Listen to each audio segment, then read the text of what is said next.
Kansas Farm Bureau, the voice of agriculture. To join today or for more information, go to kfb.org or find us on Facebook and Twitter. Good morning and welcome to Farm Factor on Ag AM in Kansas. I'm your host, Conrad Cabus. Production medicine is concerned with determining the distribution and causes of status of animal health and animal populations, maintaining that health, and optimizing production. This definition comes from 1985 and is still prevalent today in farming society. Dr. Dave Rethorst is part of the Beef Cattle Institute at Kansas State University. Specializing in producer education, Dr. Rethorst recently spoke at the KSU Spring Beef Conference. Take a look.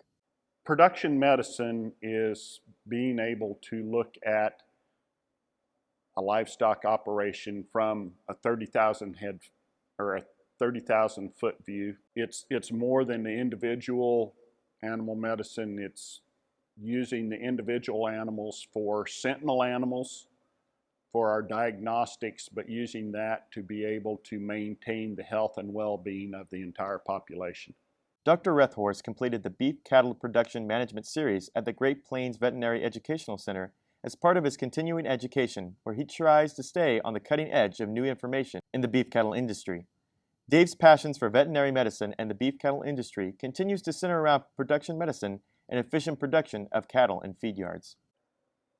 One of the best examples is an example where in preg checking a set of cows, on the cows coming with their third calf and older, there was about 11% open, about 13% that I had called late.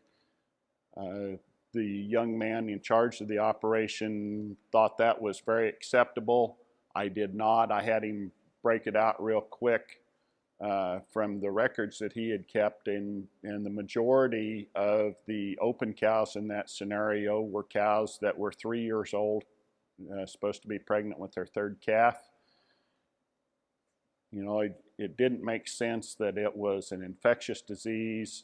As we broke it out and looked at it, it was management in the way those cows were fed after they calved. They were running with the mature cows, and the mature cows, in a social dominance manner, just kept those young cows back from the feed bunk, and those young cows didn't get enough protein or energy to breed back. So we had an unacceptable pregnancy rate.